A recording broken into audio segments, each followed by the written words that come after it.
You think January is harmless. You think time resets itself. But what if the first month is a spiritual gate? What if one wrong action shuts heaven silently? I've seen blessings blocked before they ever arrived. And what I'm about to reveal was never meant for the public. January is not just the beginning of a year. It is an opening in the spirit. A gate watches what you do before it allows anything to pass. Most people don't know this. They treat the first month casually. They joke, they delay. They repeat old patterns, and they don't realize they are speaking instructions into the atmosphere. I learned this from the other side, from rituals done in silence, from covenants made without words, from spirits that wait for agreement, not perfection. The first month listens to you. Every action you repeat in January becomes a legal pattern. Not because God wants it that way, but because spiritual law responds to alignment. When you start the year in disorder, you authorize disorder. When you start the year in compromise, you normalize compromise. When you start the year exhausted, angry, distracted, or numb, you are not just tired. You are declaring how much access the enemy has. This is why nothing new seems to work for some people. They pray for change. They fast later. They cry in March. But January already spoke. I've seen people who loved God deeply still struggle all year. Not because they were evil. Not because they lacked faith. But because they opened the gate wrong. The first mistake is assuming blessings are automatic. They are not. Blessings respond to order. Favor responds to positioning. Increase responds to obedience before manifestation. In January, the spirit realm measures one thing very carefully. Consistency, not intensity, not emotions. Consistency. What you do repeatedly in the first month becomes your spiritual default setting. Heaven sees it. Hell records it. This is why procrastination in January is dangerous. When you delay what you already know to do, you are not being patient. You are training your spirit to hesitate. And hesitation is a language spirits understand. Many people say, I'll start next week. They don't know that delay is a form of agreement. It agrees with stagnation. It agrees with fear. It agrees with confusion. In occult practices, the first cycle determines the strength of the spell. In the kingdom, the principle is similar but holy. The first fruits determine the flow. January is a first fruit month, and whatever you give first gains authority. If you give God distraction, distraction multiplies. If you give fear, fear grows legs. If you give compromise, compromise becomes permission. Another silent danger in January is returning to old environments, old conversations, old habits, old music, old relationships that God already warned you about. People think, it's just January. I'll be serious later. But spirits don't wait for later.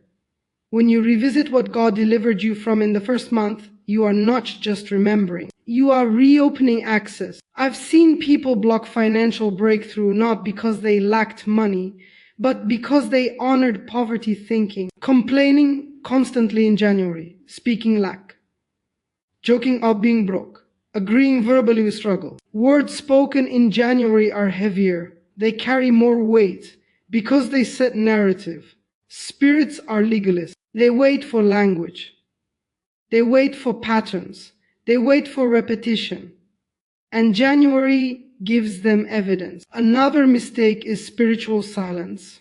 People wake up the year without prayer, without awareness, without resistance. They scroll before they pray. They react before they listen. They consume before they consecrate. Silence in January is not neutral. It is surrender. If you don't speak intentionally, something else will speak for you. If you don't take authority, something else will claim space. I've watched people fast later in the year, trying to undo what they casually allowed in January. They didn't lose because God rejected them. They lost because the gate was already programmed. This is why the enemy loves January distraction. Endless noise, endless entertainment, endless emotional exhaustion. A tired believer is easier to influence. A distracted believer is easier to delay. A passive believer is easier to block. And here is the most dangerous part. Many people think spiritual warfare looks dramatic. It doesn't. It looks normal. It looks busy. It looks like routine.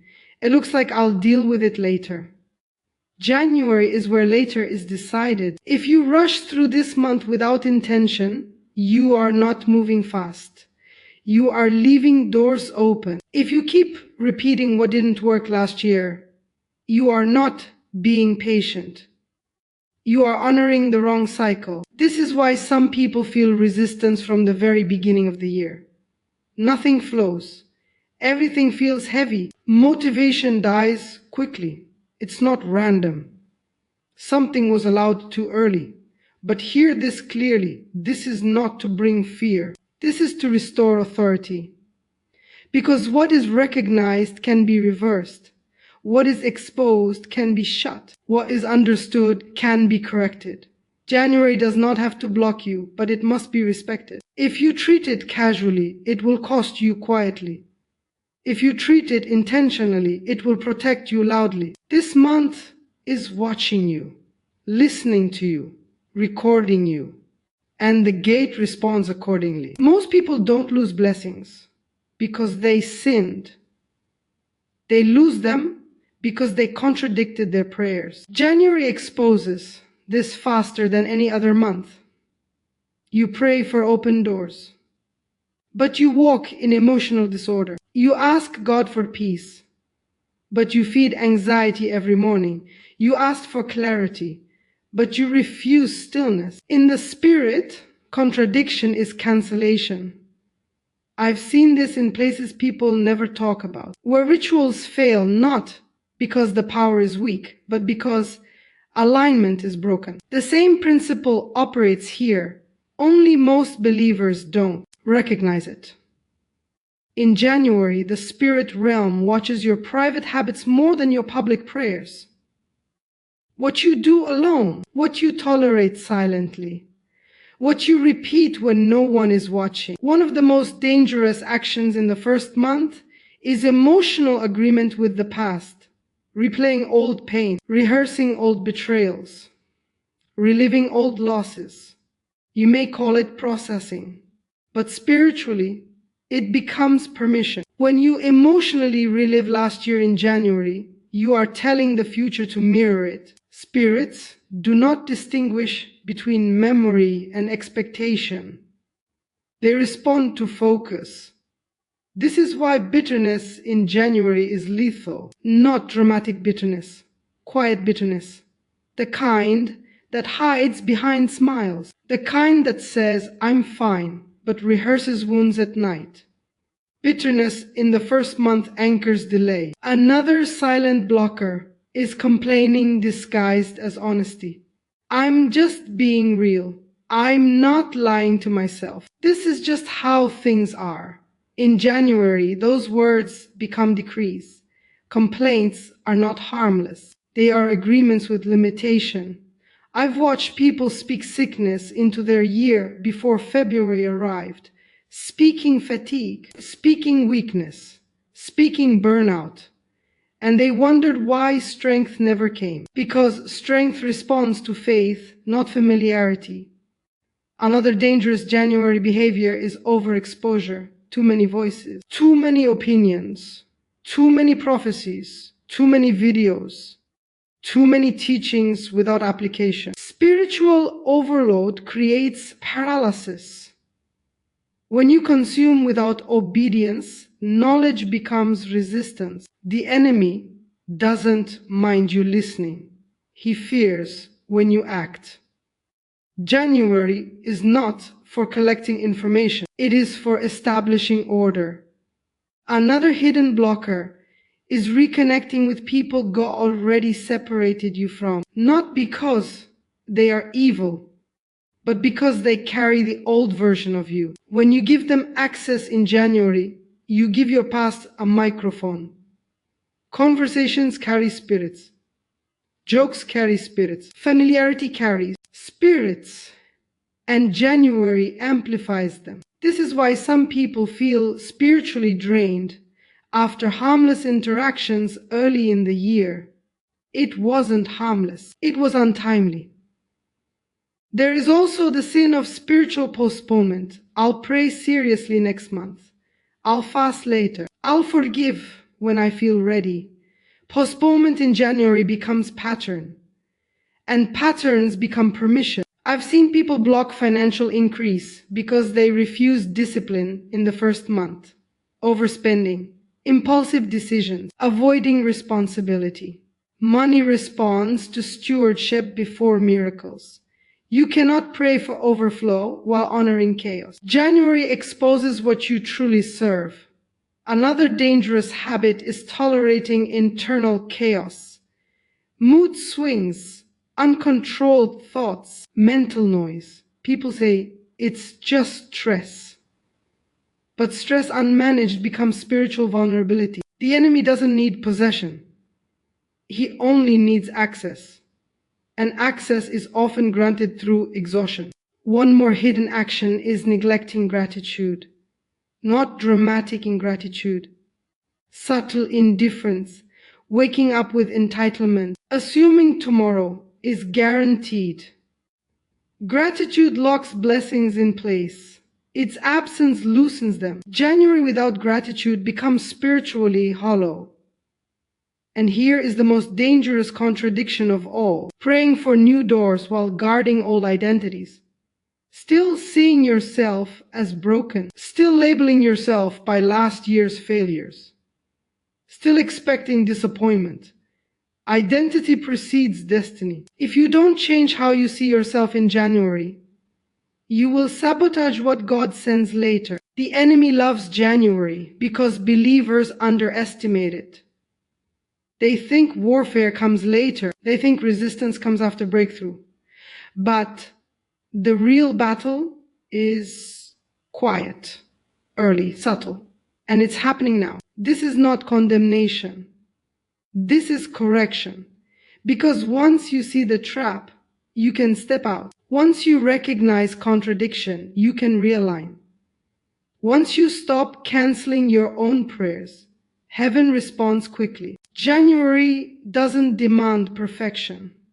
It demands awareness. And awareness shifts everything. Resistance does not begin loudly. It begins legally. January is when permissions are written without signatures, through neglect, through passivity, through assuming nothing is happening. Spiritual negligence is not rebellion. It is absence of vigilance. Absence creates space. Most people think warfare looks like attack. But in January, warfare looks like silence. No guarding of thoughts. No discipline of words. No intentional direction of the day. And whatever is not guarded is claimed. I've watched believers wake up in January and let the day decide them. Instead of deciding the day, they react instead of rule. They respond instead of command. They drift instead of direct. Drifting is not harmless. It is surrender in slow motion. Spirits respect authority, not intention. And authority must be exercised early.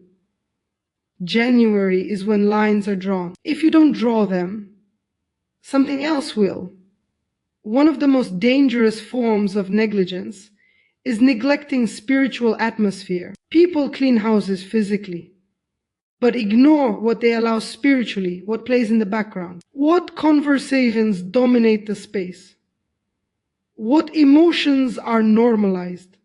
Atmosphere shapes outcomes. In January, atmosphere settles quickly. And once it settles, it resists change. This is why some homes feel heavy all year. Some businesses struggle without explanation. Some minds feel foggy without reason. The environment was never challenged early. Another form of negligence is failing to close old doors. Unforgiveness left unresolved. Vows spoken in pain, never renounced. Inner agreements made in fear, never broken. January magnifies unresolved matters, not because God punishes, but because cycles demand closure. If you carry open doors into a new cycle, the cycle inherits them. Many people say, time will heal it. Time doesn't heal spiritually. Truth does. January is not forgiving you for avoiding truth. Another silent danger is spiritual familiarity. Doing spiritual things without reverence, praying mechanically, worshipping distracted. Familiarity dulls authority. In the occult, rituals fail when reverence is lost. In faith, power weakens the same way. January requires sharpness. Another negligence is ignoring rest. People start the year exhausted, trying to prove something, overworking, overcommitting, overextending. Exhaustion is not holy. A tired spirit cannot discern clearly. A tired mind agrees too easily. A tired body resists discipline. Rest is a weapon. When you neglect rest in January, you weaken discernment for months. Another overlooked issue, ignoring warnings. That inner check, that unease, that hesitation before a decision. January amplifies warnings, but many override them out of excitement or fear. Ignoring discernment early trains you to silence it later. Then when danger comes, you don't hear it. One of the heaviest forms of negligence is tolerating double-mindedness, wanting change but fearing responsibility, wanting breakthrough but avoiding obedience, wanting blessing without alignment. Double-mindedness creates instability, and instability repels favor. January exposes where your loyalty actually lies, not what you say, what you sustain. People don't lose battles in December. They lose them in January by neglect, by not paying attention, by assuming grace means casualness. Grace empowers responsibility. It does not remove it. The enemy doesn't need to attack you aggressively. He waits for negligence, because negligence invites resistance without a fight. But hear this clearly. Negligence can be corrected quickly when recognized. Authority can be reclaimed instantly when exercised. January is not against you. It is neutral. It responds to whoever takes control first. If you rise intentionally, resistance weakens. If you speak deliberately, confusion retreats. If you guard carefully, momentum builds. The problem was never January. The problem was leaving it unattended. What was opened can be closed. What was neglected can be reclaimed. What was delayed can still be redirected. January is not finished until you surrender it intentionally. Most people think correction requires time. In the spirit, it requires authority. The first thing you must understand is this: blessings are not blocked because God is distant. They are blocked because access was mismanaged, and access can be corrected immediately. The most powerful act in January is interruption. Interrupting patterns, interrupting language, interrupting emotional cycles. You break blockage by doing the opposite of what created it. If distraction ruled, you introduce focus.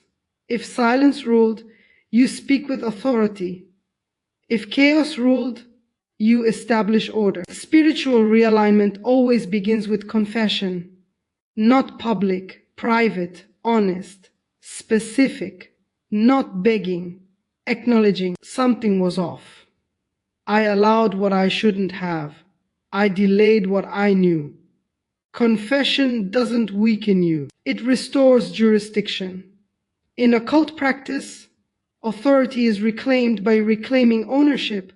In faith, it works the same way. Ownership breaks legal ground. The next step is verbal correction. January responds to words. You must verbally renounce agreements you made unknowingly. Words spoken in fear. Words spoken in frustration. Words spoken casually. You don't whisper this. You declare it.